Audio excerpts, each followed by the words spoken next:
The Three Little Wolves and the Big Bad Pig by Eugene, Trivizas, and Helen Oxenbury.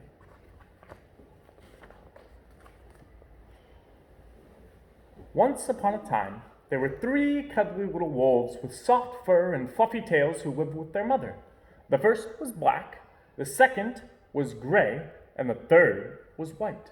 One day, the mother called the three little wolves around her and said, "My children, it's time for you to go out into the world. Go and build a house for yourselves, but beware of the big bad pig." "Oh, don't worry, Mother. We'll watch out for him," said the three little wolves, and they set off. Soon they met a kangaroo who was pushing a wheelbarrow full of red and yellow bricks. "Please, will you give us some of your bricks?" asked the three little wolves. "Oh, certainly," said the kangaroo, and she gave them lots of red and yellow bricks. So the three little wolves built themselves a house of bricks. The very next day, the big bad pig came prowling down the road and saw the house of bricks that the little wolves had built. The three little wolves were playing croquet in the garden. When they saw the big bad pig coming, they ran inside the house and locked the door. The pig knocked on the door and grunted, little wolves, let me come in." "No, no, no," said the three little wolves. "By the hair on our chinny chin chins, we will not let you in, not for all the tea leaves in our china teapot." "Then I'll huff, and I'll puff, and I'll blow your house down," said the pig. So he huffed, and he puffed, and he puffed, and he huffed, but the house didn't fall down. But the pig wasn't called big and bad for nothing. He went and fetched his sledgehammer, and he knocked the house down. The three little wolves only managed to escape before the bricks crumbled, and they were frightened indeed. "We shall have to build a stronger house," they said. Just then they saw a beaver who was mixing concrete in a concrete mixer. "Please, will you give us some of your concrete?" said the three little wolves. "Oh, certainly," said the beaver, and he gave them buckets and buckets of messy, slurry concrete. So the three little wolves built themselves a house of concrete. No sooner had they finished than the big bad pig came prowling down the road and saw the house of concrete that the little wolves had built. They were playing battledore and shuttlecock in the garden, and when they saw the big bad pig coming, they ran inside their house and shut the door. The pig rang the bell and said, "Little frightened wolves, let me come in." "No, no, no," said the three little wolves. "By the hair on our chinny chin chins, we will not let you in, not for all the tea leaves in our china teapot." "Then I'll huff, and I'll puff, and I'll blow your house down," said the pig. So he huffed, and he puffed, and he puffed, and he huffed, but the house didn't fall down. But the pig wasn't called big and bad for nothing. He went and fetched his mnemonic drill and smashed the house down. The three little wolves managed to escape, but their chinny chin chins were trembling and trembling and trembling. "We shall build an even stronger house," they said, because they were very determined. Just then they saw a truck coming along the road carrying barbed wire, iron bars, armor plates, and heavy metal padlocks. "Please, will you give us some of your barbed wire, a few iron bars and armor plates, and some heavy metal padlocks?" they said to the rhinoceros who was driving the truck.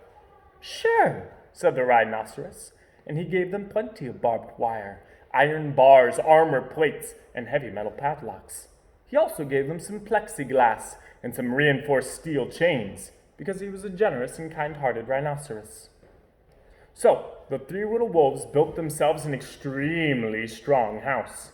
It was the strongest, securest house that one could possibly imagine. They felt absolutely safe. The next day, the big bad pig came prowling along or on the road as usual. The three little wolves were playing hopscotch in the garden. When they saw the big bad pig coming, they ran inside their house, bolted the door, and locked all 37 padlocks. The pig dialed the video entrance phone and said, "Little frightened wolves with the trembling chins, let me come in." "No, no, no," said the three little wolves. "By the hair on our chinny chin chins, we will not let you in, Not for all the tea leaves in our china teapot. Then I'll huff and I'll puff and I'll blow your house down, said the pig. So he huffed, and he puffed, and he puffed, and he huffed. But the house didn't fall down. But the pig wasn't called big and bad for nothing. He brought some dynamite, laid it against the house, lit the fuse, and the house blew up. The three little wolves just managed to escape with their fluffy tails scorched. Something must be wrong with our building materials, they said. We have to try something different. But what? At that moment, they saw a flamingo coming along, pushing a wheelbarrow full of flowers. Please, will you give us some flowers? Said the three little wolves. With pleasure, said the flamingo, and he gave them lots of flowers. So the three little wolves built themselves a house of flowers. One wall was of marigolds, one of daffodils, one of pink roses, and one of cherry blossoms. The ceiling was made of sunflowers, and the floor was a carpet of daisies. They had water lilies in their bathtub and buttercups in their refrigerator. It was a rather fragile house, and it swayed in the wind, but it was very beautiful. Next day, the big bad pig came prowling down the road and saw the house of flowers that the three little wolves had built. He rang the bluebell at the door and said, Little frightened wolves with the trembling chins and the scorched tails, let me come in. No, no, no, said the three little wolves. By the hair on our chinny chin chins, we will not let you in, not for all the tea leaves in our china teapot. Then I'll huff and I'll puff and I'll blow your house down, said the pig. But as he took a deep breath, ready to huff and puff, he smelled the soft scent of the flowers. It was fantastic. And because the scent was so lovely, the pig took another breath, and then another. Instead of huffing and puffing, he began to sniff. He sniffed deeper and deeper, until he was quite filled with the fragrant scent. His heart grew tender, and he realized how horrible he had been. Right then, he decided to become a big, good pig. He started to sing and dance the tarantella. At first, the three little wolves were a bit worried. It might be a trick. But soon they realized that the pig had truly changed.